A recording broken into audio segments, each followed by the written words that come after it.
இடம்பொருள் நேயர்களுக்கு வணக்கம். ஸோ இன்றைக்கி பார்த்தீங்க அப்படின்னா இப்போ மகாநதி சீரியலை பொறுத்த வரைக்கும் இந்த சீரியலில் நமக்கு காவேரியோட நிலைமையை பார்த்தா பாவமாக இருக்குது. ஏன்னா காவேரி நிஜமாகவே பார்த்தீங்க அப்படின்னா எவ்வளோ தூரம் நம்ம குடும்பத்துக்கும் நல்லா இருக்கணும். இந்த பக்கம் புகுந்த வீடு கிட்டத்தட்ட கான்ட்ராக்ட் மேரேஜாக இருந்தால் கூட தாத்தா மேலேயோ பாட்டி மேலேயோ ஈவன் முன்னாடி விஜயுடைய சித்தி மேலேயோ எல்லார் மேலேயும் பாசமாக தான் இருப்பாங்க. எல்லா விஷயத்தையும் எல்லாரோட நல்லதுக்கு தான் திங்க் பண்ணுவாங்க. ராகினி விஷயத்தில் கூட ராகினி அந்த வீட்டுக்குள்ள கூட்ட வர வேணான்னு படாத பாடுபட்டது காரணம் தனக்கு பிரச்சனை வருங்கிறதுக்காக இல்லை, தான் போயிடுவேங்கிறதுக்காக கூட இல்லை. ராகினி ஒரு நல்ல பொண்ணு கிடையாது, இந்த வீட்டுக்கு கரெக்டான மருமகள் கிடையாது அப்படிங்கிறதான் காரணம்.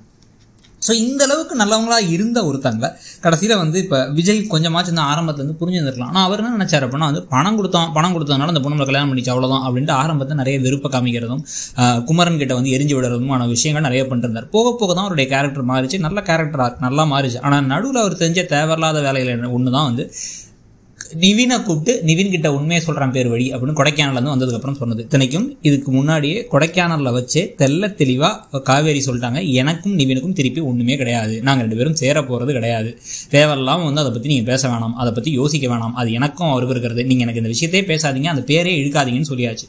சொன்னதுக்கு பிறகும் போய் தேவையில்லாமல் பண்ண வேலையால் இப்போ என்ன ஆயிடுச்சு, இப்போ நிவின் அதை போட்டு கரெக்டான நேரத்தில் போட்டு உடச்சிட்டார். நிவினுடைய முட்டாள்தனங்களில் எதுலாம் வரிசைப்படுத்தணும் அப்படின்னா முதல்ல யமுனாவோட பரீட்சை அடுத்த நாள் இருக்கும் போது முந்தின நாள் போய் சொன்னது.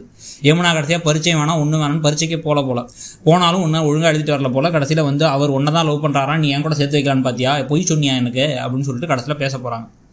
இதுக்கு பிறகு இப்போ அந்த கோபத்தை தான் என்னடா நடக்குதுங்க அப்படின்னு சொல்லிட்டு கேட்டு கடைசியில் அவரும் மேலே அவமானப்படுத்துகிற மாதிரி உனக்கு பண்ணதே கான்ட்ராக்ட் மேரேஜ் பணத்துக்காக கல்யாணம் பண்ணிட்டு எதுக்கு என்கிட்ட கத்திக்கிட்டு இருக்க அப்படிங்கிற மாதிரி நிவின் பேசினதுக்கு பிறகு கோபமும் இருக்கணும், வருத்தமும் இருக்கணும், ரெண்டுமே காவேரிக்கு இருக்கணும். வருத்தம், நம்மள ஒரு வேலை அவர் காதலிக்கலையா, நம்ம தான் அவரை பிடிச்சிருக்கணும்னு நினச்சோமா, அவருக்கு நம்ம மேலே எந்த ஒரு அன்பும் இல்லை ஒரு காதலும் ஈர்ப்பும் இல்லையா, அதனால தான் இப்படி பேசுகிறாரா, இப்படி போய் நிவின் கிட்ட சொல்லியிருக்காருன்னு வருத்தத்தோடு இருக்கிறது ஒன்று. இன்னொன்று கான்ட்ராக்ட் படி 2 பேருக்கும் உனக்கு பணம் தேவை, எனக்கு என் சொந்தக்காரங்களை சமாளிக்கணும், அதுக்காக கல்யாணம் பண்ணிக்கலாம்னு பண்ணிக்கிறீங்க. அப்போ 2 பேரில் யார் அந்த கான்ட்ராக்டை உடைச்சாலும் தப்பு. கடைசி வரைக்கும் காவேரி அதை யார்கிட்டையும் சொல்ல வேணான்னு இருந்தாங்கல்ல, அதே தானே இப்போ விஜய்க்கு இருக்கணும். விஜய் எப்படி சொல்லலாம், கான்ட்ராக்ட் நீங்கள் அது காவேரி நல்லதுன்னே பண்ணதுன்னு கூட நினச்சிக்கலாம். ஆனால் கான்ட்ராக்ட்னா contract is contract, agreement is an agreement, gentlemen's agreement, அதனால தான் அது பேரே சொல்கிறாங்க ஒழுங்காக ஜென்டிலாக இருங்க அப்படின்ட்டு. ஆனால் அப்படி இருக்கும் பொழுது இந்த விஷயத்தை கடைசியாக இப்போ அவர் சொன்னதுனால கோவமாகி இப்போ காவேரி வீட்டுக்கு போயிட்டு இதை தாத்தாவுக்கு தெரியுங்கிறது உங்களுக்கு தெரியாது, இப்போ உனக்கு அவனை நீ எதுக்கு நிவின் கிட்ட சொன்னது, இதுக்கப்புறம் நான் அந்த வீட்டில் இருக்கல, இப்போ இந்த கான்ட்ராக்ட் அதுக்கப்புறம் செல்லாது எதுவும் இருக்காது, அவ்வளோதான் போதும், நம்ம இப்படியே ஏதாச்சும் ஒரு காரணத்தை சொல்லி கிளம்பிடுறேன். இந்த அவமானத்துக்கு பிறகு ஏற்கனவே ஒருத்தருக்கு தெரிஞ்சிருக்கு, நாளைக்கு என் குடும்பத்துக்கு தெரிஞ்சு அப்படின்னா பெரிய பிரச்சனை ஆகிடும். நம்ம என்ன நினச்சோம், மியூச்சுவலாக சண்டை போட்டோம், டிவோர்ஸ் வந்துருச்சுன்னு சொல்லி டிவோர்ஸ் போட்டு பிரியலாம் தான் நினச்சோம்.